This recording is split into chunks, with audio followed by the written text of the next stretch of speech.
দেশের ক্রীড়াঙ্গনে উন্নতির জন্য সরকারের দক্ষ ভূমিকা প্রয়োজন বলছেন সাবেক ফুটবলার শফিকুল ইসলাম মানিক। রাজনীতিকে ব্যবহার করে ব্যক্তিস্বার্থ হাসিলের অপচেষ্টা ফুটবল উন্নয়নের অন্তরায় মনে করেন তিনি।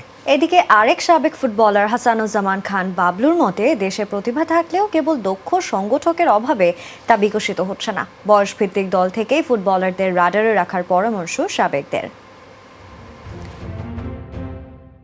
দেশের ফুটবলে বরাবরই আনন্দের উপলক্ষ এনে দিচ্ছে বয়সভিত্তিক দলগুলো। নারী কিংবা পুরুষ দলে ধারাবাহিক পারফরমেন্সে সাফল্য ধরা দিচ্ছে নিয়মিত। সবশেষ আসিফ মিরাজুলদের ইতিহাস গড়া যুব সাফ চ্যাম্পিয়নশিপ জয় সেই সাফল্যের মুকুটে যোগ করেছে আরও একটি পালক।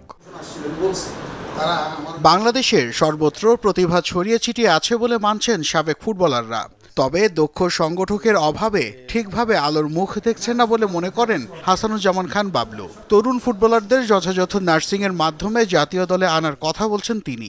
সেই সাথে বাফুফেকে নতুনভাবে ঢেলে সাজানোর পরামর্শ এই সাবেকের। যেই আসুক সালাউদ্দিনের চেয়ে খারাপ করার কোনো সুযোগ নেই। সুতরাং আমি মনে করি যে নতুন নেতৃত্ব আসবে এবং নতুন নেতৃত্ব হচ্ছে একটা বিশাল ব্যাপার। একটা পরিবারের যদি গার্জিয়ান যদি ঠিক থাকে, নেতৃত্ব যদি ঠিক থাকে, তার ছেলেপেলে মানুষ হবেই। সুতরাং ফুটবল ফেডারেশনের নেতৃত্বের পরিবর্তন এটা সময়ের দাবি। এটা অনেক আগের থেকে গত 10 বছর ধরে আমরা বলে আসছিলাম। ফুটবল উন্নয়নে জবাবদিহিতার পাশাপাশি দুর্নীতি রোধে সর্বোচ্চ অবস্থান নিশ্চিতে তাগিদ দেন হাসানুজ্জামান খান বাবলু। ফিফার বিভিন্ন পর্যায়ে খেলার বাইরের মানুষদের পাঠানোকে বড় অপরাধ বলে মনে করেন এই সাবেক ফুটবলার। 2008 সালে আমি দায়িত্ব নিয়ে বলছি, তার আগে আমি ক্রীড়াঙ্গনে কোথাও তাকে দেখি নাই। ফুটবল তো দূরের কথা। সেই মাহফুজ আক্তার কিরণকে 2008 সালে নির্বাচিত হয়ে উনি ফিফা এফসিতে পাঠিয়ে দিলেন মহিলা কমিটিতে, যেটা সম্পূর্ণ অবৈধ, সম্পূর্ণভাবে অনিয়ম করে উনি ওনাকে পাঠিয়ে দিলেন। দেশের ক্রীড়াঙ্গনে উন্নতি সাধনের জন্য সরকারের দক্ষ ভূমিকা প্রয়োজন বলে মনে করেন আরেক সাবেক ফুটবলার শফিকুল ইসলাম মানিক। তবে রাজনীতিকে ব্যবহার করে ব্যক্তিস্বার্থ হাসিলের অপচেষ্টা ফুটবল উন্নয়নের অন্তরায় বলে মনে করেন তিনি। সরকারের একটা কমিটমেন্ট থাকবে যে আমি খেলাধুলাকে এই ক্ষেত্রে দেখতে চাই, কিন্তু এক্ষেত্রে যদি কেউ এই অ্যাডভান্টেজটা পলিটিক্যাল পার্সন হয়ে যদি অ্যাডভান্টেজটা নিতে যায় এবং সেই চেয়ারে বসে যদি কাজ করতে না পারে, তাহলে এটার দায়িত্ব নিতেই হবে। পলিটিক্যাল কমিটমেন্ট অবশ্যই থাকা উচিত এবং এখনও যারা আসবে ভবিষ্যতে সরকারের সহযোগিতা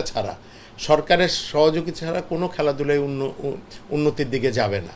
চলতি বছরের অক্টোবরে অনুষ্ঠিত হবে বাফুফের নির্বাচন। তবে সবশেষ এজিএমে ফিফাকে পাশ কাটিয়ে নতুন করে নারী লীগ থেকে বেছে নেওয়া হয় 4 কাউন্সিলর। তবে মানিকের মতে এই 4 ভোট খুব একটা প্রভাব ফেলবে না।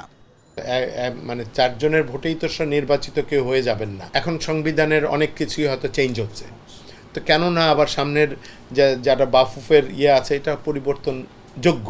ভালো কাউন্সিলররা এসে সঠিক জায়গায় ভোটগুলো দিয়ে তাদের যারা ফুটবল নিয়ে কাজ করবে তাদেরকে নির্বাচিত করে যদি এগিয়ে নিয়ে যেতে পারে, তাহলে আমি মনে করি যে এগুলো কোনো ম্যাটার করবে না।